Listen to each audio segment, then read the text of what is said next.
안녕하십니까. 이강용 선교사입니다. 여러분들은 성경 속에 나오는 가나안 정복에 대해서 어떻게 생각하십니까? 그 가나안 정복 사건은 굉장히 무자비한 정복이었습니다. 그렇다면은 그것은 성경적이지 않지 않느냐 하는 생각을 하게 됩니다. 그런데 그것은 결코 성경적이지 않는 사건이 아니라 신학적이고 도덕적이며 구속사적 깊은 의미가 담겨있는 그러한 정복이라고 말할 수가 있습니다. 오히려 하나님의 공의와 자비가 함께 드러나는 사건이라고 말할 수가 있다는 것이죠.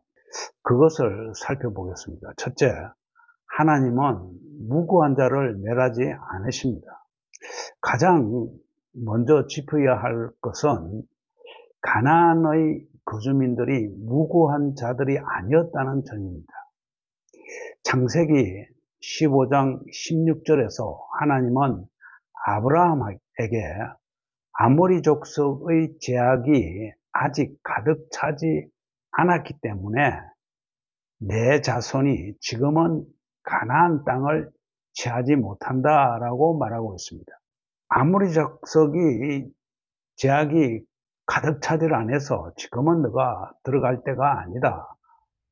즉 하나님은 가나안 족속의 제약이 하나님의 공의로운 심판을 받을 만큼 가득 찰 때까지 약 400년을 기다렸습니다. 참 오랫동안 기다린 거 아닙니까?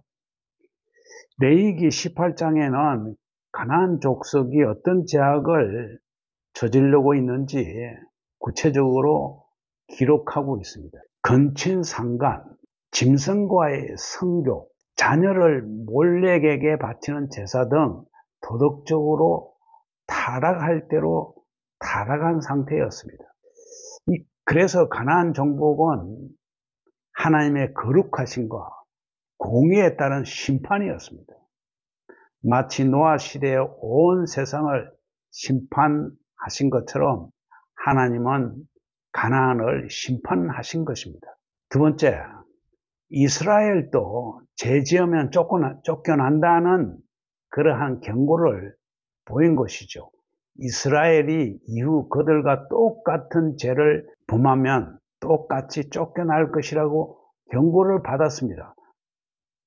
이 역사적으로 이스라엘은 바벨론 포로와 로마에 의한 멸망을 통해 실제로 하나님께 심판을 받았습니다. 세 번째, 가나안 정복과 미국 원주민 사례는 같지 않습니다.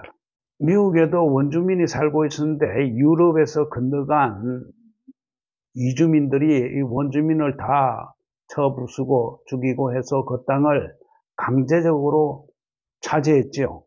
근데 이 가나안 정복 사건과 미국 대륙의 정복을 동일선상에 놓고 비판하는 것은 본질적으로 오해가 있습니다. 왜냐하면 미국 원주민 사례는 하나님의 특별한 계시나 심판 없이 인간의 탐욕과 제국주의에 의해 일어난 일이기 때문에 그렇습니다.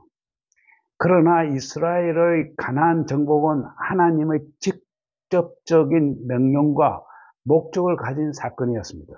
하나님은 개인적 이익이나 민족적 우월성을 위해 전쟁을 허락하는 것이 아닙니다. 하나님의 목적은 거룩한 땅에 거룩한 백성을 심기 위함이었고 그 땅은 메시아의 오실 무대로서 준비되어야 했기 때문입니다. 다섯 번째, 가나안 정복 사건은 단지 과거의 일이 아닙니다. 하나님의 죄에 대해서 반드시 심판하는 분이시며 또한 회개하는 자를 구원하시는 하나님이십니다. 이스라엘 백성이 하나님의 약속을 붙들고 그 땅을 차지한 것은 그저 땅의 정복이 아닌 하나님의 언약의 성취였습니다. 여러분, 가나안 정복은 단지 한 민족이 다른 민족을 무릎으로 몰아낸 사건이 아닙니다. 하나님의 시간표 속에 공의와 자비가 만나는 신비로운 역사입니다. 세상은 이것을 비윤리적이라고 말할 수 있지만 성경은 죄에 대한 하나님의 분명한 심판과 그 속에서도 사람을 살리시는 구속의 역사를 동시에 보여주고 있습니다. 그러므로 우리는 오늘도 하나님의 말씀을 두려움으로 받아들이고 그분의 약속을 신뢰하며 거룩한 삶을 살아야 할 이유를 이 사건을 통해 배우게 됩니다. 오늘은 여기까지 하겠습니다. 감사합니다.